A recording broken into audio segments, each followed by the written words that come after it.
Wow. That's embarrassing.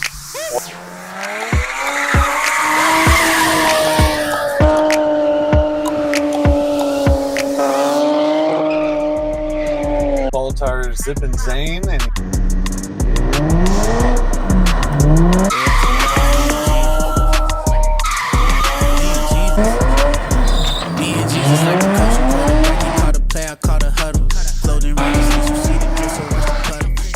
ready to start off the drifting school. Welcome to Ball Tire University, everybody. We're out here with Ball Tire zipping Zane, and he's gonna show you how to drift with an open dip. I'm telling you what, boy, You gotta send it. last week we were out here shooting a video for y'all. That stuff was a blast, and he just full ripper dipper center, and I was like, what the heck is this boy freaking doing? That thing got an open dip on it.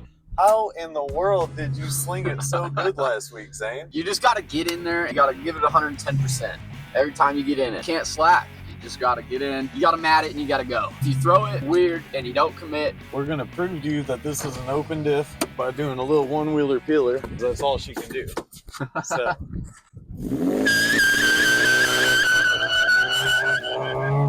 What even is that? So there's your proof. Yes, open diff. Oh, man. IS 300 showed you the video. You know, got some stuff done to it. Not too much. No hydro. U-brake actually barely works. Barely. But this boy just figured out how to sling it. I'm gonna put my seatbelt on. Oh yeah, safety third, guys, because we've already went through the paces and now we're putting our seatbelts on. Show us what not to do. What are some common mistakes people do when they come in drifting with an open diff? Like doing a donut's really hard in an open diff. A lot of the time, so the open diff, here's your two wheels.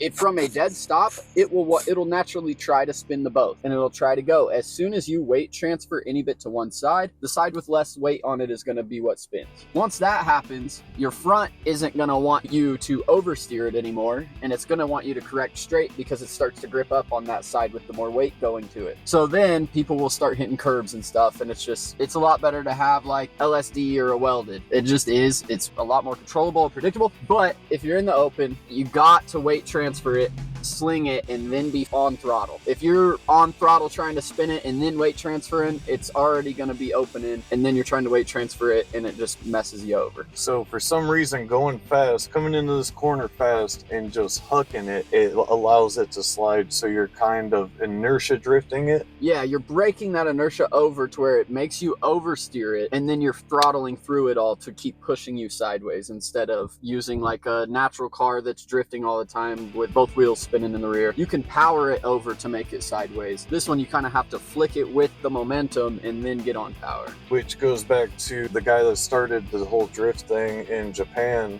Yeah, he's in an all-stock car, and when that's body rolling, really you can use all of that body roll and momentum to help you start gripping, and then you're powering on that, right on that edge of being oversteer, but still straightening with your front wheels to help you steer through everything. All right, you want to give us a demonstration of the flick? Oh, goodness. All right.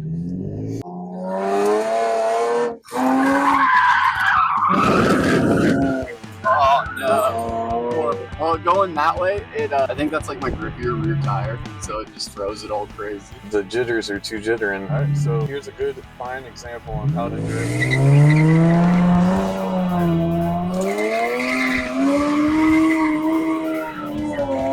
That was a perfect example of Whole bunch of chickens. Holy God. A whole bunch of chickens smelling a little tire. Oh, yeah. Do we need to cool them off in a little puddle? That's what I'm going through. So you cool them off.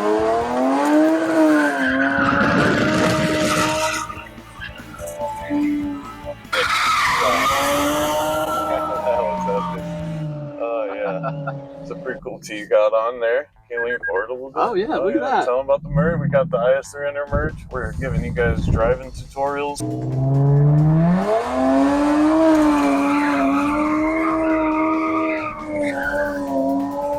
Hopefully we can build up where we're training people how to drift and how to drive. We got a stick shift video coming up. Right now we're drifting in an auto with no real e-brake. Yeah, open diff, no good. Yep, but it is a 2JZ Lexus. It's an awesome car, and it just goes to show you can drift in anything if you just put your mind to it, really.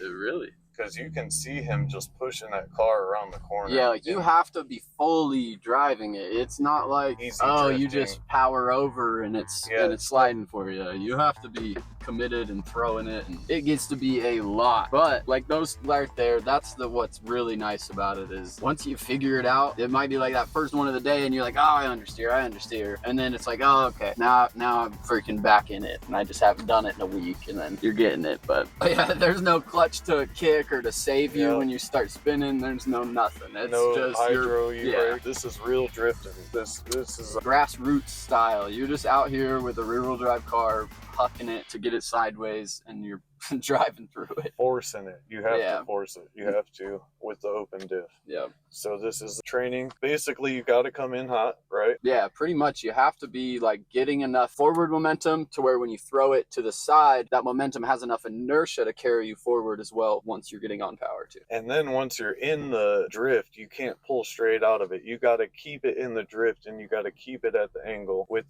how you were steering, oversteering, understeering. Yeah. You're always adjusting, and you're forcing the car to drift. I could feel it. You're really just forcing it. It's almost like when you're on a four-wheeler and you're pushing the back end over. Yeah, and you're shimmying it. Yeah, because that's why it looks a little frantic whenever I am actually snapping it to oversteer, because I don't know how much it's actually going to want to go before it's gripping forward, because you have to get it that right amount to where you can actually get on throttle and it not just want to shoot you straight again. So can you do donuts with this method, or is this just a car you cannot do donuts in? I don't know. We can go, and I know I can get it to where it is swinging. As soon as I try to transition the different way and it weight transfers over, that's usually when it straightens out. But I can get a few. It's just all about, if you're trying to do a donut in an open diff and you get it to actually kick, once you go over a certain degree of angle, like of your car, it's gonna want to start opening again because it wants you to drive forward and go all crazy. So you have to keep it kind of shallow and drive the outer edge of it to keep it in a donut. Awesome driving. Props, bro. Thank you. I'm proud of you. All right, on to the donuts. Extra oil, so I had a $60 can of BGMOA. About a half a quart in those. That works. See if you can actually do a little. I don't know if it will, but we're gonna find out. We're gonna lock her into the first. Should I move that piece of trash? Nope. Drift around it like a beast. Let's see how this wants to actually feel. Oh, there we go. Right here.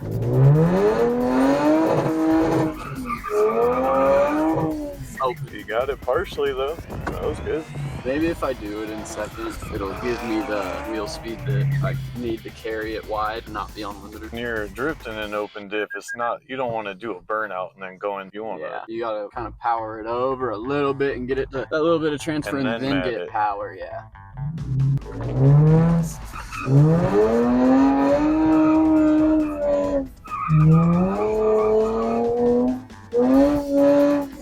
It's like it opens when you hit the water. No, I just went over that piece of cardboard and it's stuck on my wheel. Oh, shoot. Yeah, completely shoot. That one was going good. I was right, though. I just needed second, so I had more wheel speed to actually be able to carry it wide and not be unlimited. Can you just get not a wide one, a tight one, like inside and just swing it around real fast? No, that's when it opens. Oh, that's when it opens. Yeah, it's when you try to go tight. Yeah. So you got to go wide. Yeah, you have to.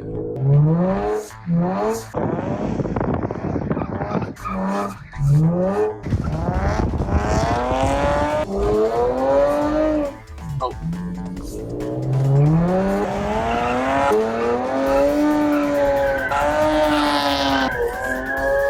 Yep, my camera is up there.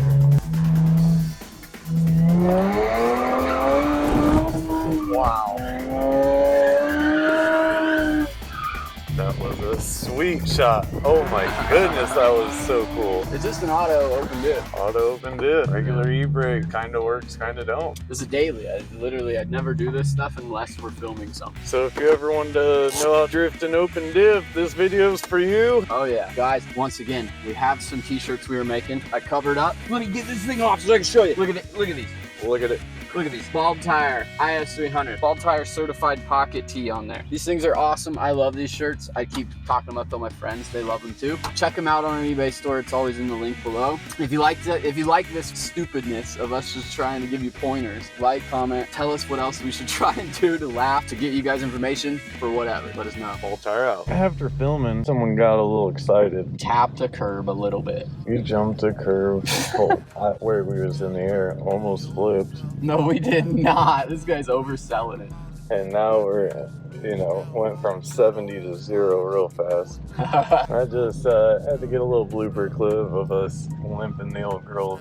Yeah, I think it was because my tires, they were tiring and the other ones were freaking not. And then she's freaking tapping the little curb. Ball tire was ball tiring. Yeah, the bald tire was bald tire. And this guy, I don't remember his name, but he said, a good bald tire will have more traction than a crappy treaded tire. You know what I mean? Preach. It's pretty much a slick.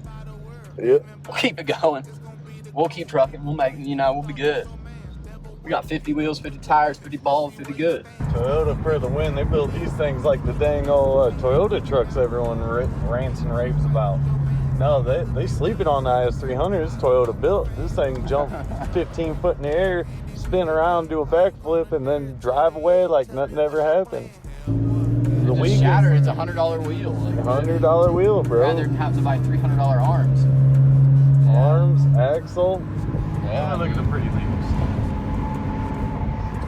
I mean, something's up in my front. My alignment's off a little bit. Look at my wheel. I mean, bro, you jumped it like 15 foot. Yeah, that is true. Wait till you see these marks. There's a gap from the curb to the grass where your tires. Didn't feel good. My whole front end felt like it just went back and forth. She's just adjusting a little bit, bro. You jumped it.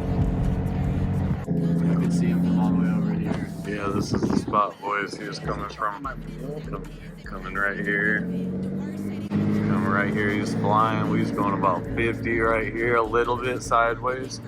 And then when that transfer happened right here, it went all downhill, boys.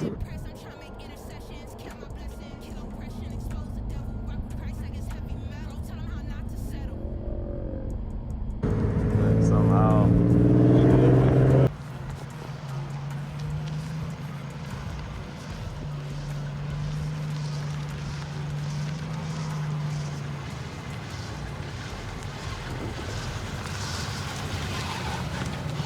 Hey, you know, for hopping a curb and just popping one of my crap tires, I think we made off really good.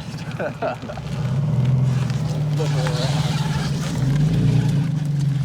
That curb was, dude. It was like a full curb. Yeah, and like we were all the way. We'll go film the marks and put some of the marks in this. Oh, wow. Because it was wet, so the marks are great.